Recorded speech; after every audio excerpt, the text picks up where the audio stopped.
All Hit Radio.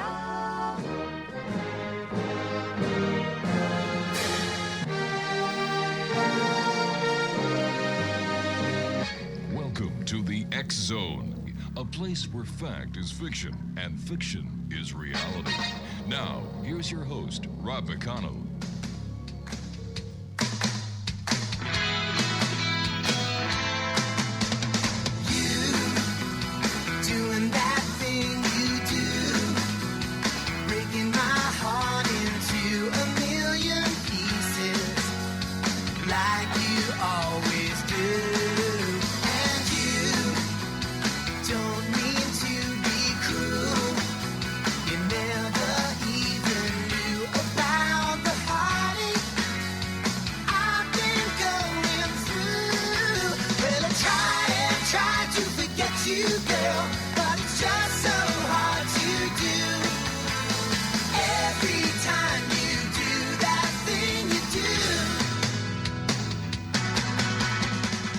And good evening, one and all, and welcome back to the X Zone. I am Rob McConnell, and for the next 2 hours, I'm your host and your guide as together we'll cross the time-space continuum to that place that I've been calling the X Zone for the past 35 years. It's a place where people dare to believe and dare to be heard.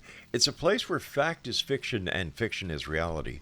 The X Zone comes to you Monday through Friday from 10 p.m. Eastern until midnight, right here on the X Zone Broadcast Network, and your hometown radio, Classic 1220, streaming around the world on classic1220.ca from our broadcast center and studios in St. Catharines, Ontario, Canada. If you would like to send me an email, xzone@xzoneradiotv.com is the same address I've had for many years. And all social media sites, X Zone Radio TV. X Zone Nation, my guest tonight is a good friend of mine, and she is also the host of Mission Evolution, and of course I'm talking about our good friend Gwilda Wiyaka. Now, Gwilda is a radio TV creator, producer, host, journalist, award-winning author, and singer-songwriter. She is also a shamanic practitioner, instructor, and founder and director of Path Home Shamanic Art School, formerly a Colorado State Certified Occupational School of Shamanic Arts, for which she authored all the curriculum and tests.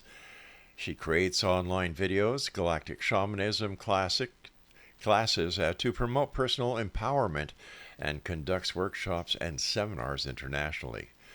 Gwilda is a preceptor for the University of Colorado School of Medicine, where she provides instructions to medical doctors on modern interface between shamanism and allopathic medicine. Gwilda is the host, as I said, of Mission Evolution Radio TV and the creator and host of Stairway to Heaven TV. Her radio and TV shows are broadcast right here on the X Zone Broadcast Network and the X Zone TV channel, and her shows are also available on Mojo Media. Website, www.missionevolution.org. And my good friend Gwilda, welcome back to the X Zone. How are you, dear? And how are things in Colorado, high Rocky Mountains? Well, it's wonderful to be up in the Rocky Mountains. It's about time for the leaves to start turning up here. So everything's good, and I'm good. How are you doing? Well, as you can see, I did not use the money my parents gave me for singing lessons. I ended up going and buying pop and little pies. But besides that, I'm doing great. Everything is hunky and dory. Now, I'm not talking about the law firm or the accounting firm. I'm just saying everything is great over here in the X Zone. It's been funny these last couple of days. I don't know if it's because of the equinox that is going on, people preparing from summer going into this weekend, this long weekend, which is our Labor Day weekend here in Canada, or if it's something to do with the planetary alignment. But a lot of people that I've been talking to are finding things that just don't seem right in one respect, but end up working out right in another. Do you understand that?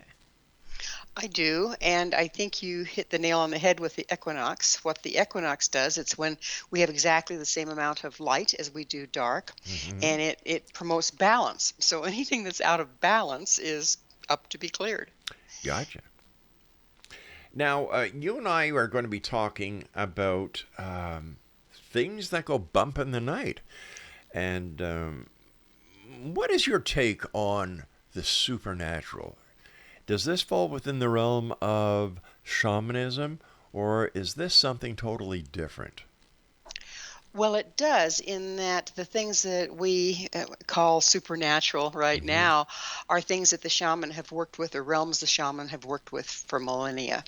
And now we have kind of a different take on it. We have people doing a little bit of this and a little bit of that, Hmm. but a shaman is trained pretty much in all of the venues that you'd be thinking about as supernatural. Uh, Last week, you had a very interesting guest on your show, Dr. Craig Hogan, and he is talking about near-death experience, out-of-body experiences, and he was saying that more and more people are coming to the understanding that this is very real. Yes, and he was a great interview, and Hmm. it's absolutely true that before we had a set of beliefs, and anything that was outside of that set of beliefs we actually just didn't see, whether it was staring us in the face or not. But in this age of a lot of media, a lot of information, Hmm. people are evolving and getting a wider viewpoint, and starting to recognize that, ooh, there's more going on here than just our little day-to-day lives in this reality, in this on this level. Why do you think that more and more people are actually believing in the paranormal and the supernatural when 15, 20 years ago it was kind of considered to be the realm of the woo-woo? Well, we're undergoing a lot of changes on the planet, and they've Hmm. all been prophesized. But basically, we're moving into a place in the galaxy that was prophesized by the Mayan calendar, by the way, of higher frequency, or a more expansive frequency. And as that happens, then consciousness expands as well as perception.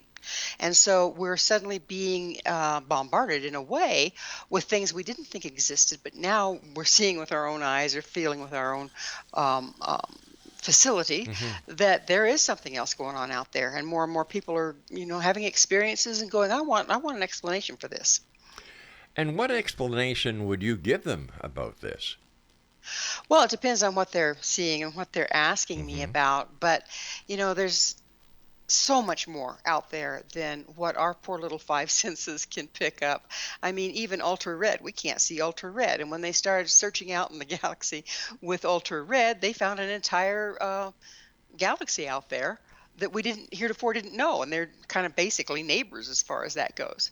So I think that one of the things that we really need to bear in mind is that if the only thing we believe is real is what we can see, smell, touch, and taste, we're on this narrow bandwidth of all that can exist. But there are many people, Gwilda, who believe in their heart of hearts that they actually see dead people. Yes, that's a complicated issue. That's Hmm. a really complicated issue.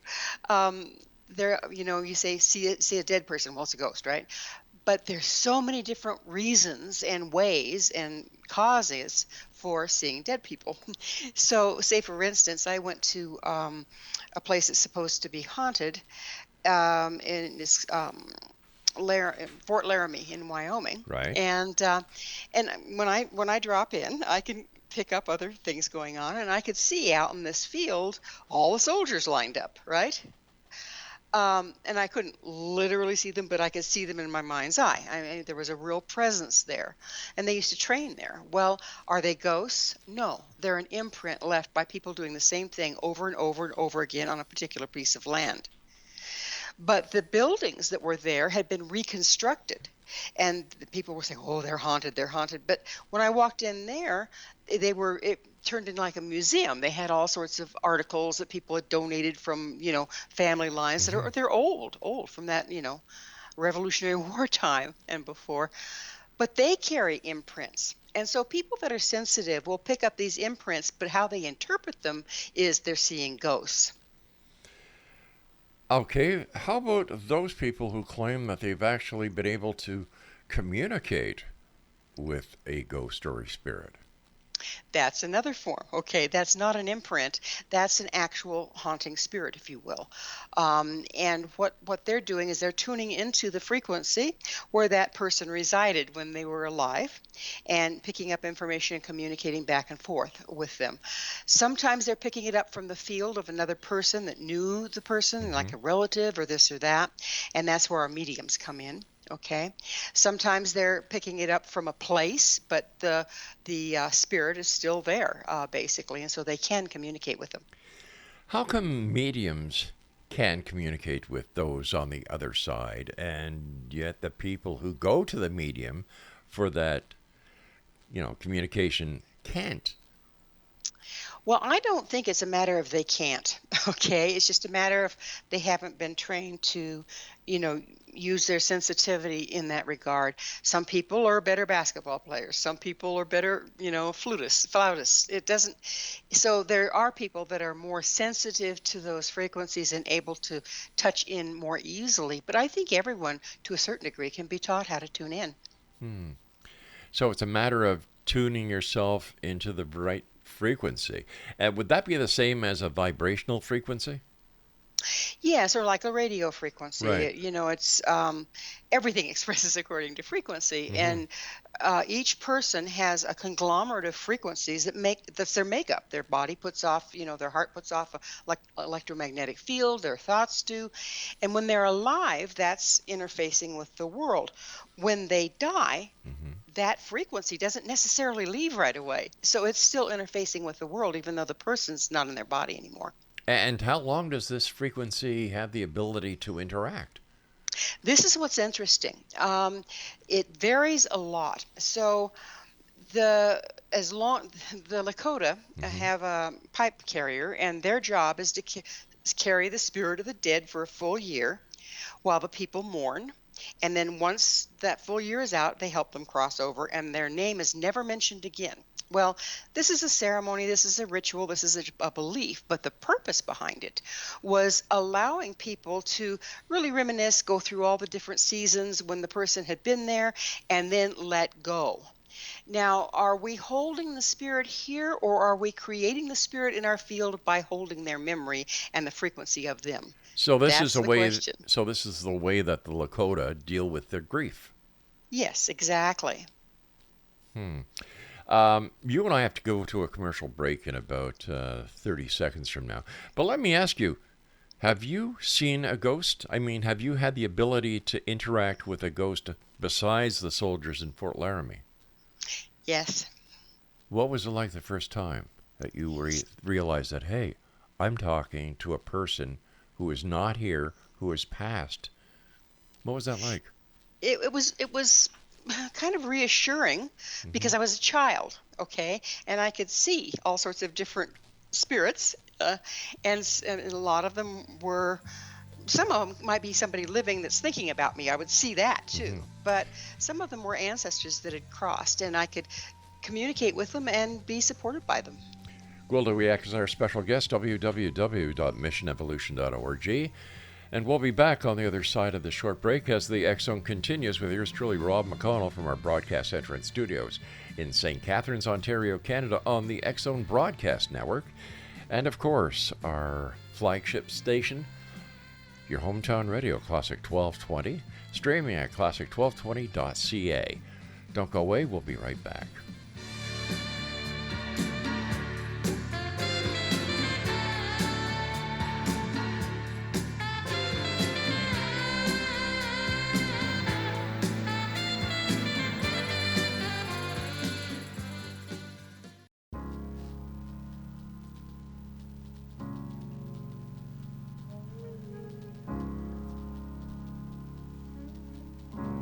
Spend all your time waiting for that second chance, for a break that would make it okay.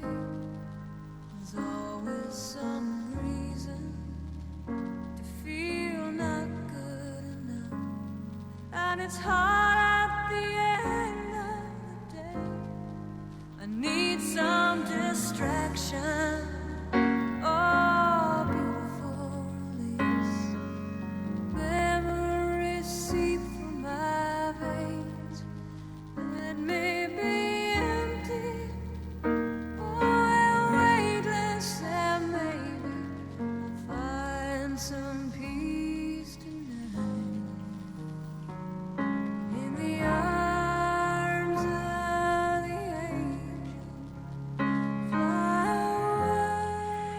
Welcome back, everyone. That's Sarah McLaughlin, a good Canadian young lady. That should make Peter Bordley, the music director, very happy, because that's our first CanCon for tonight.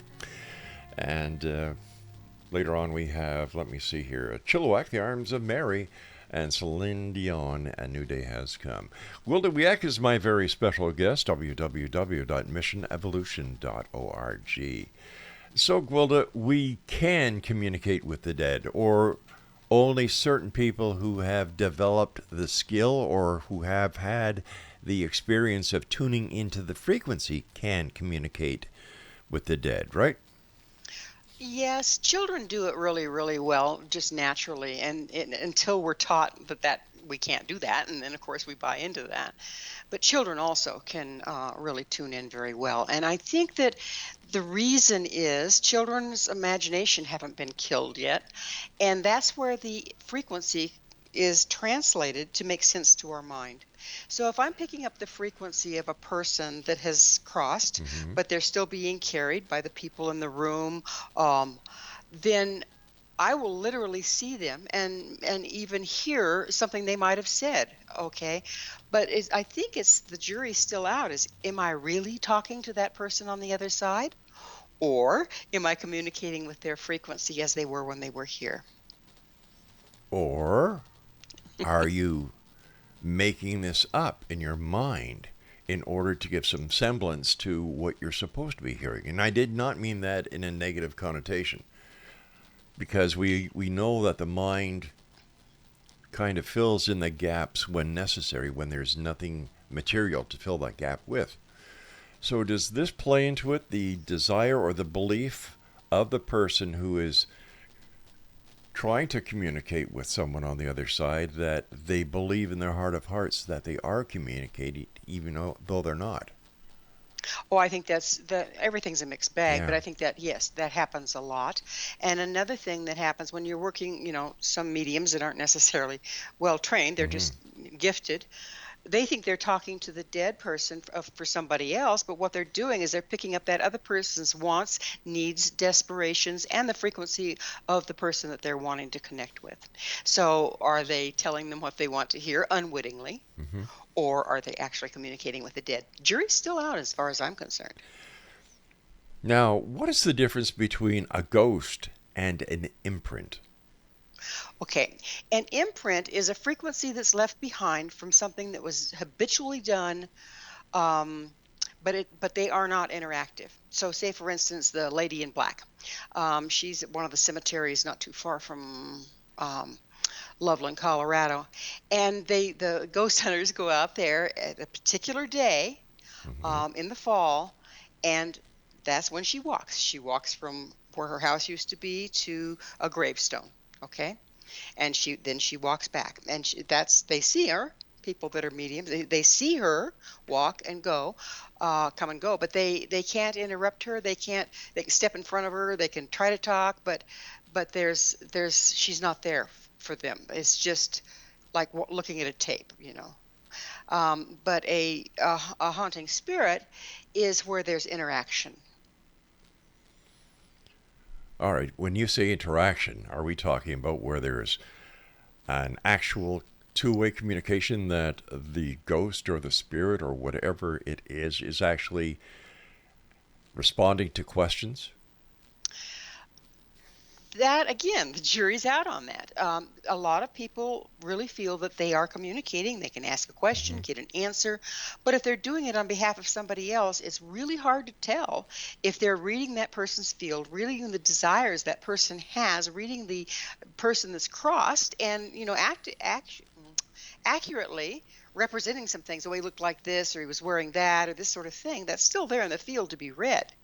But are we really talking to somebody from the other side? We don't know. And, a lot of people believe they are. A lot of people are not so sure.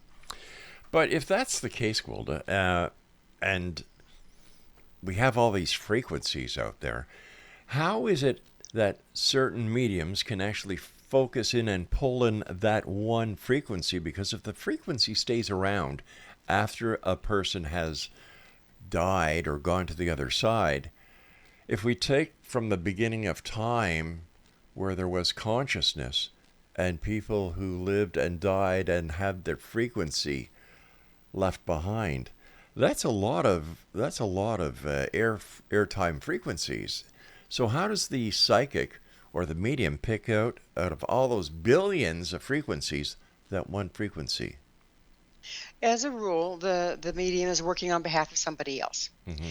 And so they're talking to this person, ergo, they are tuned into that person's field. And if that person is saying, I really want to talk to my husband, he crossed over. Well, immediately, she's aligned with the frequency that her husband carried. Okay? And therefore, it's available in her field to be read and even communicated with. I've had the opportunity of speaking to many psychics and mediums over the years, and it seems that the true way, or the exact way, the science behind communication with the dead is up in the air. For example, when we look at EVPs, a question is asked. First of all, a person has either a digital tape recorder or an analog cassette recorder. A question is asked in what is supposed to be a haunted area, or a place where spirits are supposed to be living. How can your spirit live? All right, spirits are supposed to be there.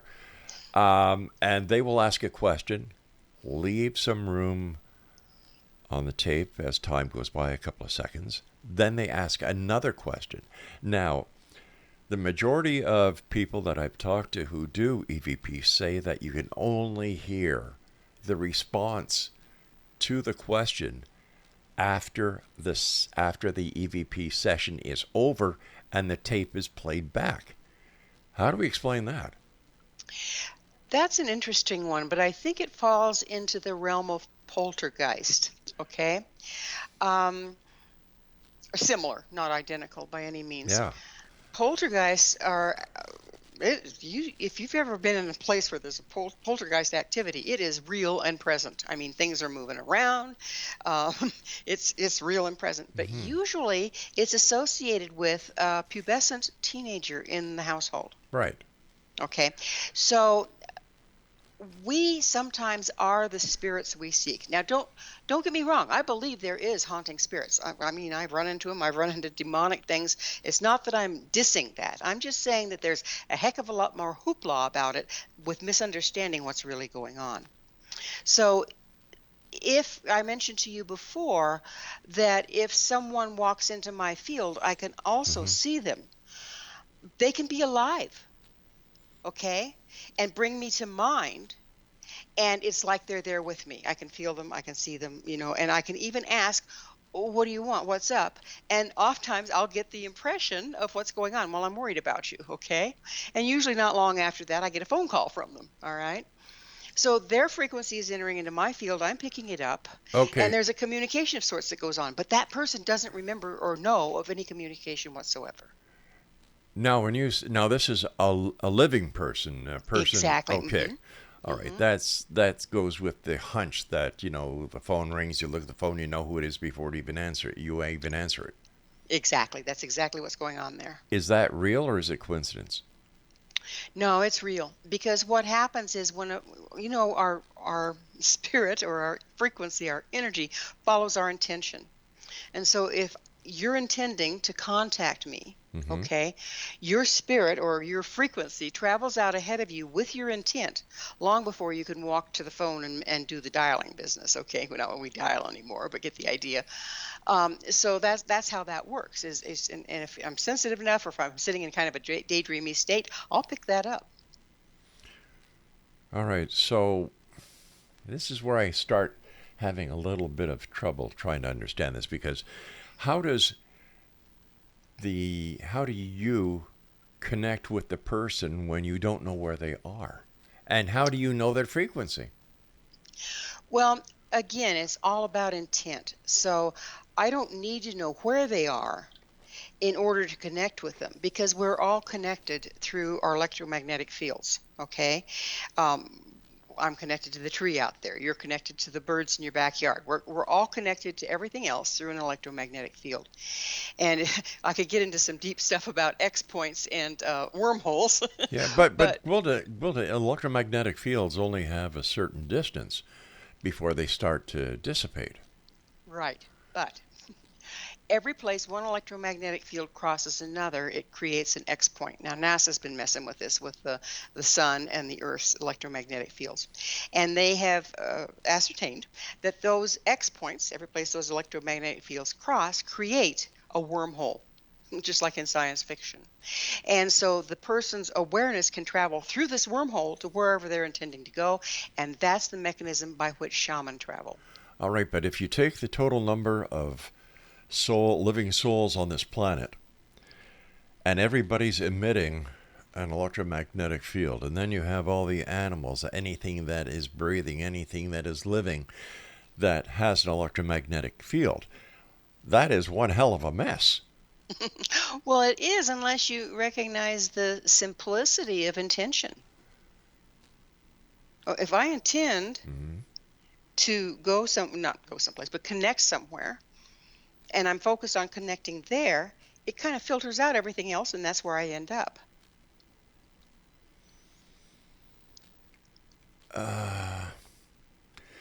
Once again, I can't fathom the amount of science that is required to figure this out, and yet the simplicity of which people like yourself and other mediums just go through the scientific field. Which means I'll put it very plainly, I don't understand it. I can't fathom how that works. To me, it seems like something doesn't sound right, but I'm not an expert. I'm not a NASA scientist, because if I was, I'd be doing a different show. Anyway, you and I have to take a break. Please stand by. Exonation, our guest this hour is Gwilda Wiyaka. She is the host of Mission Evolution on the Exxon Broadcast Network, www.missionevolution.org. And for all the programming that is available on the Exxon Broadcast Network, including our shows here on your hometown radio, Classic 1220, go to www.xzbn.net. I'm Rob McConnell. We'll be back on the other side of this short break. Don't go away.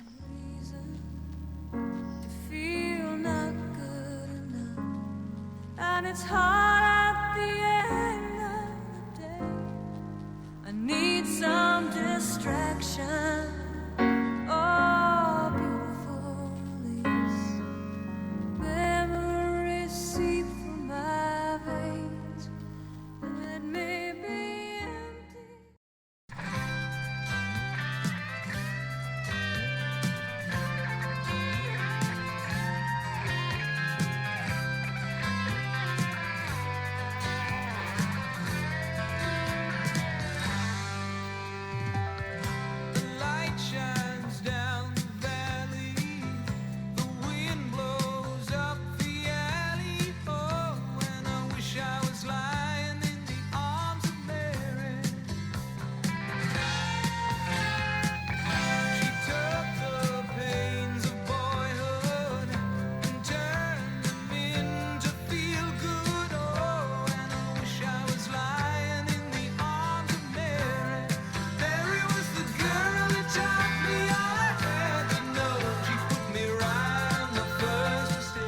Welcome back, everyone. That was Chilliwack and Arms of Mary. This is the X-One. I'm Rob McConnell. My guest this hour is Gwilda Wiyaka, www.missionevolution.org.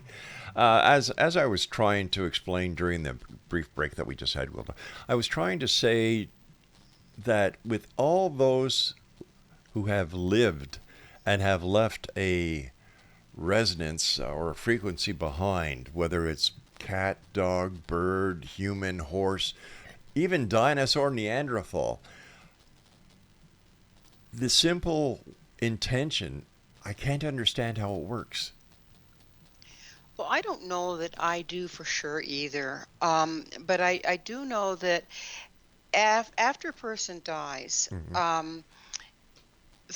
to keep that spirit alive, if you will, people will oftentimes cling to things that they owned, which carries their resonance. They'll bring their memories up. They'll talk about them. As long as that's going on, then that field is still active. Or somebody that's left a heck of a legacy. A lot of people go, well, what about Einstein? I mean, there's a perfect example. I mean, the guy's still alive in certain ways because so many people are still holding on to what he brought through. Other people, they hardly a blip in the radar and they leave, and when their immediate family also crosses, it just kind of fades into oblivion. But just like when you're tuning a song up on the radio, okay, maybe that song hasn't been played since forever. But the minute you tune it up, I start feeling the emotions of the time when I heard that song in my youth, okay? That's an example of what it's like. All right, well, that's just memory recall. It is, and so is connecting with the person that's crossed. It's an energetic memory recall. But if you're connecting with someone who's just a memory, how can they communicate with you? Well, there's two things that can go on there. One, you're connecting with somebody that is not an active spirit left in the world at this time, in which case what you're connecting with and communicating with is probably, if you're connecting through somebody else's field or even your own field, what the person might have said when they were here. Okay, just like you know what's coming next in the song. Okay. But there's other cases where the person has died, but they haven't what they call crossed over, in which case you're pretty much communicating with the person as they were at the time that they died, because their field is still very clear and present. My neighbor just lost a dear friend, and I'm aware of him, and she is too. I mean, he's there, okay? And she can set up a dialogue with him. Is she hearing what he's actually saying, or is she hearing what she thinks he would have said? I don't know. So once again, it goes into the depth of the belief of the person who is seeking the communication with the person on the other side. And how much does grief play into this? A huge amount. And that's what concerns me about a lot of the psychic people out there, the ones that hang their shingle. If they don't have the training and they don't, get some coaching training, then they're actually dealing with somebody that's very, very vulnerable and in grief, okay? And maybe they think that they're doing a favor and tuning into this person's loved one, but maybe they're just tuning into this person's grief and this person's wishes and desires to reconnect with their loved one. And that's where we started. It's a mixed bag, and it's hard to tell. But isn't that exactly what the medium does? A good medium is able to discern between the wishes, wants, desires, and mourning of the person they're working for and the actual frequency of the spirit that they're trying to communicate with. So how does one know who is an accredited medium or somebody who just has better marketing power and more money in order to promote themselves, who might be anything else but a charlatan behind a curtain, compared to the person who is sitting at home who wants to believe and they can honestly communicate? So how do we differentiate between the good, the bad, the ugly? That's a $64 question. And the only answer is the way ancients used to find their practitioners is by their reputation. So if there's somebody that, a lot of different people will tell you this person's dead on, so to speak. This person is very accurate. And they're of integrity. They're of a reasonable price. They don't try to drag you on and get you to come back for more and more and more and more, and create an addiction. Those people will stand out, and so you have to listen to their reputation, because there's a lot of people out there that are consider themselves mediums, and they truly believe in what they're doing, but they aren't trained enough to know if they're talking to what's left of the person in the field combined with the want of the individual left behind, or if they're actually communicating with the spirit of the dead. So what makes them any different than the person who has the ability to... Let me scrap that. Isn't it possible that the person who goes to the psychic or the medium who gets what they consider to be a dead-on reading is actually hearing what they want to hear and maybe not what is being said, because maybe nothing is actually being communicated, that this is something that the medium is picking up based on the body language of the person sitting in front of them? A lot of that goes on, and sometimes the mediums are aware of that and use it, and sometimes they just unconsciously read all the signs and then say, oh, I'm getting this or getting that, and they believe it of themselves, but who are they really talking to? So how do we police this? Well, I wish there was a way to know. I mean, in our medical fields, that people have to go to school, they have to be certified that they've gone through the school, they have to pass tests. There's all sorts of regulation. There is no regulation in the mediumship and the psychic fields. And I hate to be one to say, oh, we got to have regulation, because sometimes regulation kills things. But on the other hand, there needs to be some kind of precedent set, and it hasn't been set yet. Looking at it from a realistic point of view, it seems that this is more like entertainment than anything else. I don't call interfacing with somebody that's deep in grief and very vulnerable entertaining. I think it's a very delicate dance, and it needs to be done in a good way, and the person doing it needs to have skills that some do and some don't. But once again, how do we know it's real? I can understand policing if there are legitimate ways of testing or legitimate ways of legalizing it. But we're talking about something here that bridges on the realm of woo-ness. Well, we are, but if there, it's the unseen realms, right? But if there's, and I know there is, techniques that can make a person, gives the checks and balances and integrity and the morals involved in the field, just that would be more like any other field. You have, if you're certified, it doesn't mean they've tested what you can see and what you can't see. They're certifying that you've gone through the training and have the training down, and you understand how to work with these skills. So that's the only way to certify it. That's the only way to police it. But as far as being able to tell, is this person really tuned into something or aren't they? That's going to be a matter of, can it be collaborated? Okay. And I know a lot of Ghostbusters, if you will have various psychics on the team, and then they'll triangulate the information from their instrumentation, from their psychics, and from what they're experiencing themselves. And that way you get a little closer to accuracy. And yet, after all these years, nobody's come any closer to having a legitimate answer about information that they seek during a paranormal investigation. There still is no proof. Absolutely there isn't, unless you count the EMFs. But well, once again, Gwilda, how can we police something where there's no proof of any actuality or evidence that what they are doing, and I mean whether it's a paranormal investigator, whether it's a medium, whether it's a psychic, how do we, what kind of we can't ask them to write a thesis. There is no evidence that they can come up with. So how do we police something where there is no evidence, where there is no way of testing 100%? Well, I don't know that we can police it, but we can certainly require a certain level of education before these people go out and hang their shingle. Something that has to do with ethics, something that has training people how to coach people, how to not take advantage unwittingly even of their vulnerability.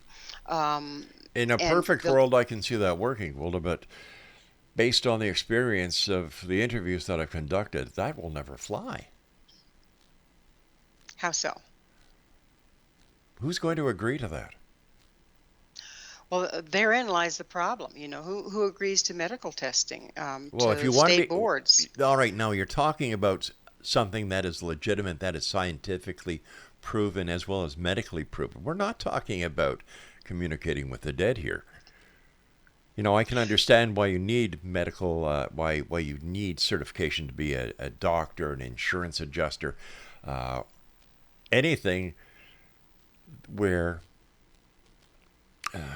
there's a lot. For example, a therapist, they need to be certified because of what they do. A school teacher needs to be certified. But we're talking about something that is practically woo-woo. Well, I love the fact that you... And if you were to go to one of these psychic mediums and say, well, all right, listen, you've got to get certified or else you can't do it, they're going to tell you where to put your broomstick and how to get to the next stop. I'm glad you mentioned therapists, because you can't see emotions. Mm-hmm. But there's agreed upon methods that have been tried and true. There's ethics, there's confidentiality. All of those things need to be taught to people that are going to be doing psychic work. And that's the problem I see, is if psychic is real or if psychic isn't real, if a therapist is able to tap into a person's emotions accurately or not, they need the people skills to do it in a good way. We'll come back on the other side of this break and discuss that further, because I disagree, Gwilda. I can't see it happening. I know, for example, in the paranormal field, the investigators, some investigators are trying to get accredited courses before you can do a paranormal investigation, and it has been met with mega resistance. And in fact, those who were trying to get it done have just said, we can't do it. We'll be back on the other side of this break as we wrap up this hour here in the X Zone from our broadcast center and studios in St. Catharines, Ontario, Canada. I'm Rob McConnell. This is the X Zone on the X Zone Broadcast Network and your hometown radio, Classic 1220, streamed around the world on classic1220.ca.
Welcome back. That's Celine Dion, and a new day has come. This is the X Zone. I'm Rob McConnell.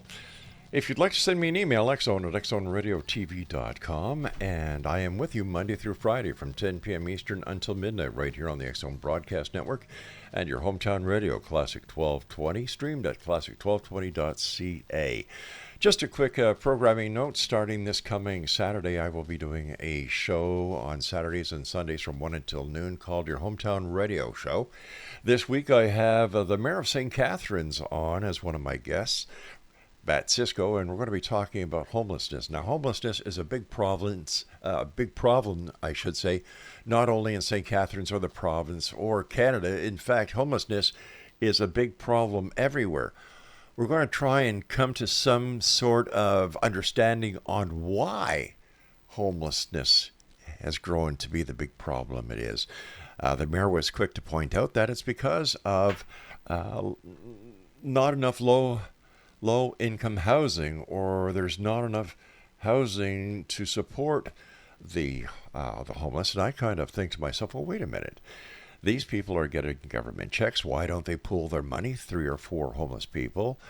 They rent an apartment, and so on. But then I've talked to many homeless people here in St. Catharines who really like the idea that they get a government check, they get a drug card, they get perks that a person on welfare would get. They don't pay rent.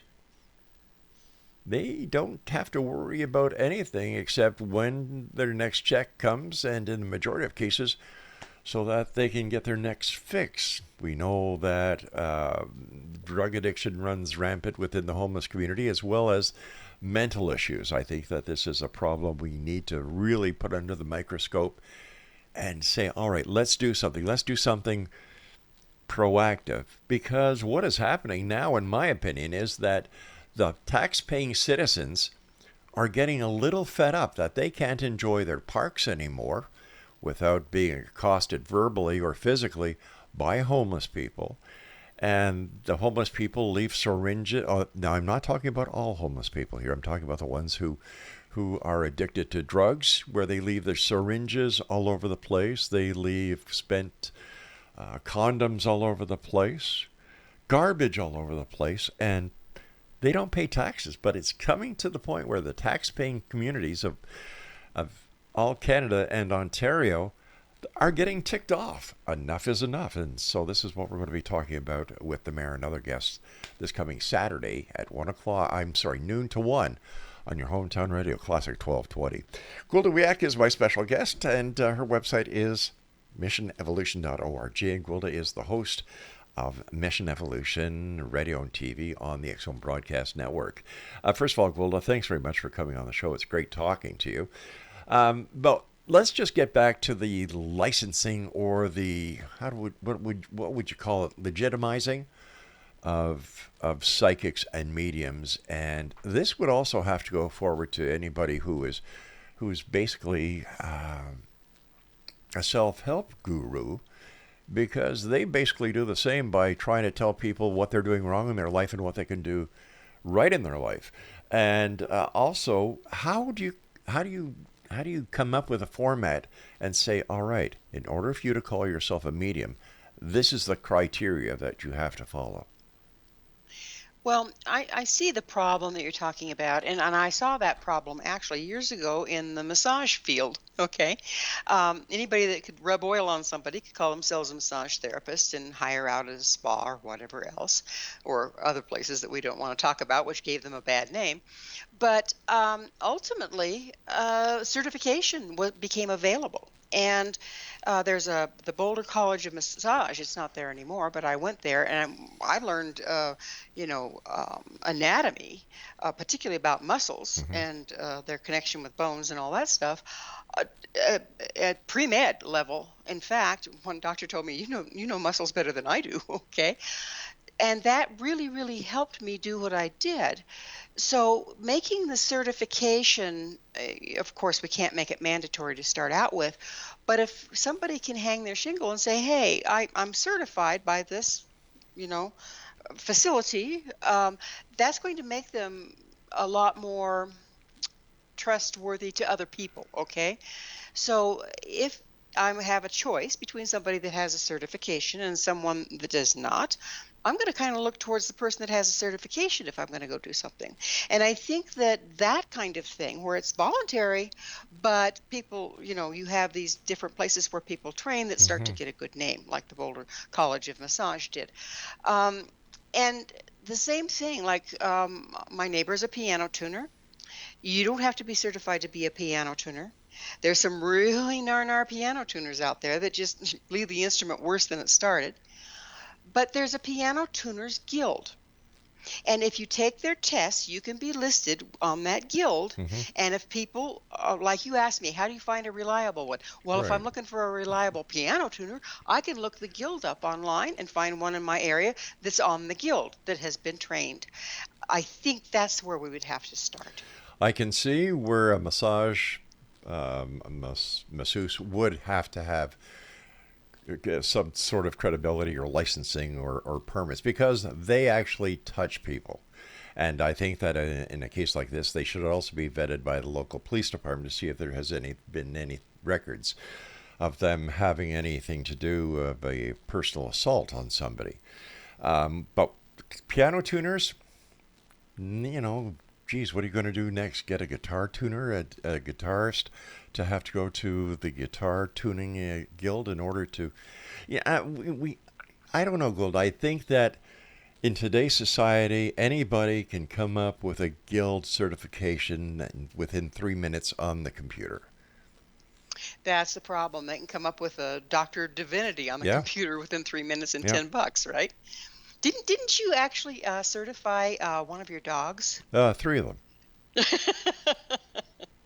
Leave it to you. Yeah, I figured. Well, it's a let's see. problem, like you were talking about the homeless. Yep. It's a problem, and it's a many-faceted problem. But I really, where I stand is I think we need to have some kind of, and the people need to police themselves, basically. Okay, because we're not going to be able to police it from the outside. Like you say, it doesn't work. It doesn't Yeah. fly. But if the people that get together that have, really good knowledge about how this works, what's the best approach to take, that sort of thing. Pull some people in that know about coaching people, counseling people. Not that you can be a counselor, but you certainly need to get those skills if you're going to be working with people on something so personal and so tender as helping them deal with the crossing of an individual that they loved. Yeah, I fully agree with that, but I must say that anyone who goes to a psychic or a medium to communicate with somebody on the other side needs to go in with the understanding that this is for entertainment purposes only. I wouldn't argue with you. You want to know what my vision is? Sure. My vision is the day, and I think it's coming, when we don't need to go through somebody else to access the information we want. Okay? We don't need somebody coaching our life for us to figure out what to do in our lives. I agree. And I think the day is coming when people become empowered and can do this themselves. What would Dad do? What would Dad think? Yeah. That's the same thing. Yeah. Okay? That's the same thing. Who's a better authority on that than the one that was the child of the father?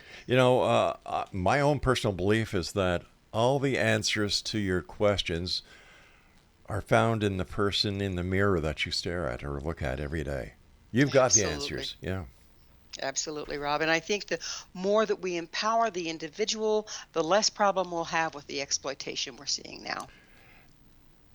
How much exploitation do you think that these reality TV shows are responsible for, like the Long Island Psychic and then the different ghost hunting shows, paranormal shows? How are they spoofing up the industry? Well, they're dramatizing it, okay? And of course, it's not real, okay? Anything that you're on TV, like you say with news, if it doesn't bleed, it doesn't lead. Right. They have to really bolster it up and make it very theatrical to get the numbers, to get the watchers, the listeners, okay? And so that right there takes it out of the reality field and into fiction. And here's where the other side of the sword is when it comes to I don't know what's going on. All right, is that better? That's better. Okay, I'm sorry. Still hear out of that ear. Yeah, I'm sorry about that. I have no idea what just happened. Like I was telling you off air, crazy things are happening around here. But, let's just quickly, I've got about 2 minutes left. If you're going to require certification or permits for mediums and psychics, what are you going to have to do with people who are on television who promote ghost hauntings at things that go bump in the night, where we know for a fact that they are they're part of a scripted casting crew?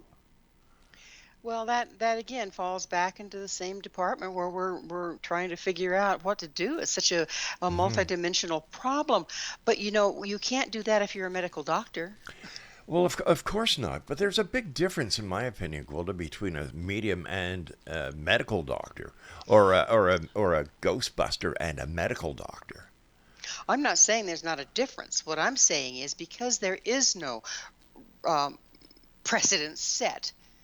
It's an area where people can just do whatever they want to online and do whatever they want to in the media because it's not, policed or So what watched. would we do? Would we stop people who go into a store and buy a Ouija board, or they go into a store and buy a deck of tarot cards from, doing tarot readings for their friends? Do we stop them? No, I don't think so. And it's like there's a whole holistic community out there that does herbs and that sort of thing. We shouldn't stop them either, unless there's something, take an herb off the market if it's damaging or toxic. But Yeah. there's a fine line between personal rights, human rights, Yeah. and charlatans, and it's really a mixed bag. Well, It's really we've a run complex issue. We're out of time. I want to thank you so much for joining us tonight in X Zone Nation. If you'd like to hear more about our guest this hour, visit www.missionevolution.org, and also her other site that has courses, books, music, and so much more at findyourpathhome.com. I'm Rob McConnell. I'll be back on the other side as we commence hour number 2 here in the X Zone from our broadcast center and studios in St. Catharines, Ontario, Canada, on the X Zone Broadcast Network and your hometown radio, Classic 1220, streaming around the world on classic1220.ca.